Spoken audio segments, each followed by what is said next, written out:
A capital city is drowning. In a matter of hours, the Brisbane River will reach its peak. Our reporters are in the flood zone with families who've lost everything. This is a special broadcast of 9 News with Peter Overton, live from Queensland. Good evening from Brisbane, a city steadily going underwater as an unrelenting tide surges through homes, streets and entire suburbs. We'll have full coverage of the crisis, but first, the main points. The official death toll has now risen to 12, with the discovery of 2 more bodies, but the number of missing has fallen to 51. The Brisbane River is expected to peak early tomorrow morning, with nearly 40,000 properties to be affected, while inland a major search and rescue effort is gathering pace. We begin our broadcast tonight with a real bird's-eye view of the inundation. We'll go live now to Phil Wilmington in the 9 News helicopter, which is flying over the city. Phil, what are you seeing? Well, Peter, what we're seeing is quite a remarkable sight. We're seeing firsthand just how this flood crisis has invaded the very heart of the capital of Brisbane. It's affecting so many people in so many different ways, and you know, icons of this state have been inundated. You can see Suncorp Stadium there. You may not be able to see the full extent of the damage, but the entire playing area is covered in brown, muddy water. It's just one example of the sort of impact that this flood crisis has had on Brisbane today. And, you know, in so many ways, we are seeing that in an everyday way with people moving out of their homes. 1,500 people are in evacuation centres. They're expecting that to swell dramatically over the next 24 hours. But there you can see, this is the graphic evidence of just how far the river is spreading beyond its banks, right into the suburb of Milton, where our famous State of Origin matches are played, Peter. Phil Wilmington, high above Brisbane, thank you. Well, from the air, as you saw, it's a disaster. On the ground, it's just heartbreaking. The Brisbane River started rising last night and just kept going up. Mark Burrows has our report. Australia's 3rd biggest city, drowning and on the brink. Nowhere and no time to flee, the only way was up. Entire lounge rooms hoisted onto roofs.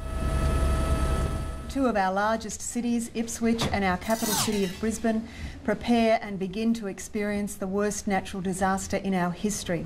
After watching and waiting, there was a desperate scramble to salvage anything they could, and the getaway was just in the nick of time. Initially we thought that it wasn't going to get anywhere near as high as it has, so we've taken, I guess, the most desperate measures, and everything that's left we're just trying to get onto the roof.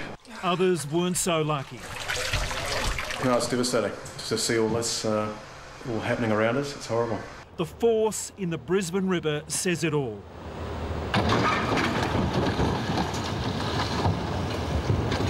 So many boats wrecked, others washed out to sea.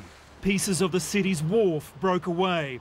Water tanks were swept downstream, and debris has littered the swollen riverbank. When you look at this, what do you think? I just don't believe it. But I can see it, I know it's happening, I just don't believe it. That's mind-blowing, can't believe. Yeah, it's pretty incredible. Locals here know they're in trouble. If the tide comes in today and meets the water going down, it's bound to rise. It's going to have to rise. So, and there's flooding all around the place now. So I think it's just going to get worse. It's quite scary. I just can't think what's going to happen today or tomorrow. The floodwater has cut some of Brisbane's low-lying suburbs in half. Throughout the day, roads were blocked one after the other. The city centre constantly under threat as the water crept into the CBD. Sandbags and tarps left to guard doorways to major office blocks. We've just got to do the best that we can and try and remain calm, which is a little bit trying, but yeah, we're just doing the best that we can. Less than a week ago, Brisbane City was thriving as shoppers filled the streets enjoying those post-Christmas sales.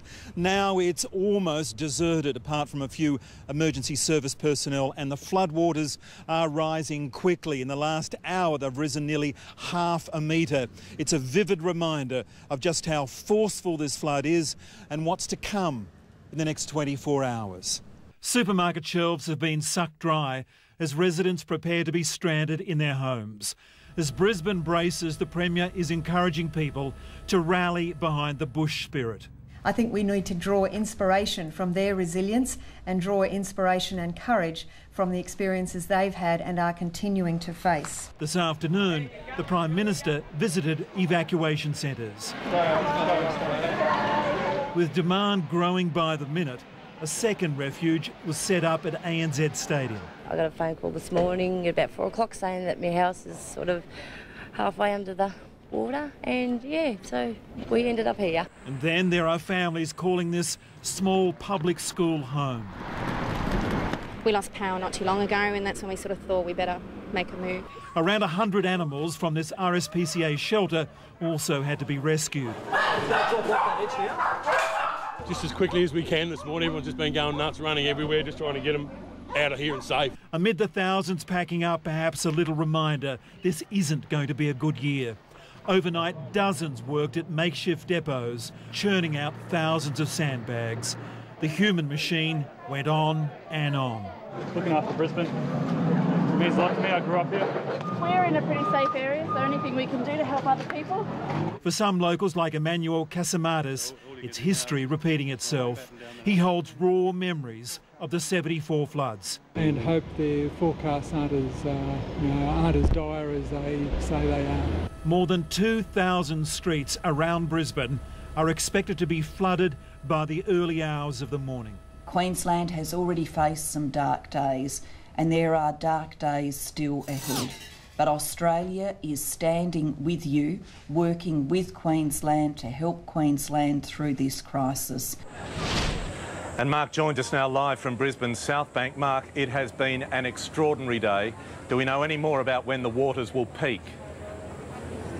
Peter, I'm standing at South Bank. That's a view of the CBD behind me. And the Brisbane River is rising and running at a furious rate. It's currently at about 4.16 metres above its normal level. The peak is expected to hit at about 4 a.m. tomorrow, and it's expected to reach 5.5 metres. That is more than the disastrous flood of 1974. They are still saying something like 19,500 homes will be affected, 3,500 businesses, and already 35 suburbs in Brisbane have been flood affected. Importantly, Peter, the peak, when it does hit, is expected to hang around for between 12 to 18 hours. A lot of harrowing hours to come. Peter. Mark, the numbers are hard to fathom, aren't they? Thank you.